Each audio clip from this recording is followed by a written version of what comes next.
Ayan mga tropa, itong tricycle natin, yung specs ay head ng SYM, port, down head na din, and then naka-carb ng 28 na UCR. Yung cam nito is 6.1 lang mga tropa, tapos itataas natin ng 6.3.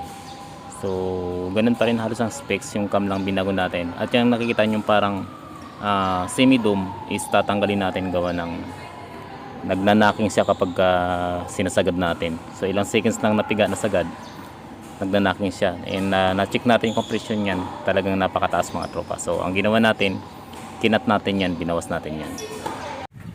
Alright mga tropa, napaklas na natin, shortcut video na lang ang ginawa natin. So ayan, so over compression yan, gawa ng may tabas yung head natin. So ipaplat na lang natin yan mga tropa. And then yung cam, papalit tayo na medyo mas mataas.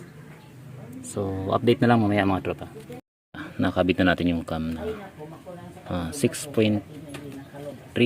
So 0.2 lang ulit yung itinaas natin from 6.1. Ayan, speed pa rin sa gas yung target natin. Konting hatak na hindi ganun katako sa gas. So mga tropa, na ikabit na natin yung cam, stator, nabalik na. Ganun din yung piston, DIY lang, grinder lang, kaya medyo hindi natin sinagad makatama. Sa 3 weeks ko na atang tapos to yung makina.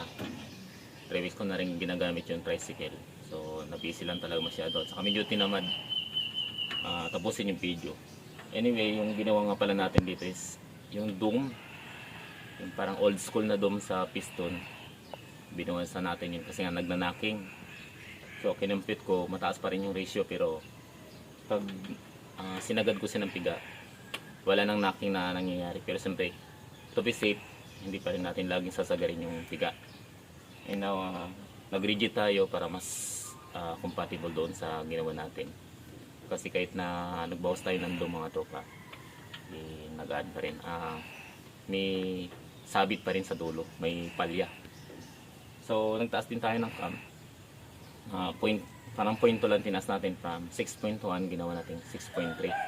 So ito na yung andar niya mga tropa.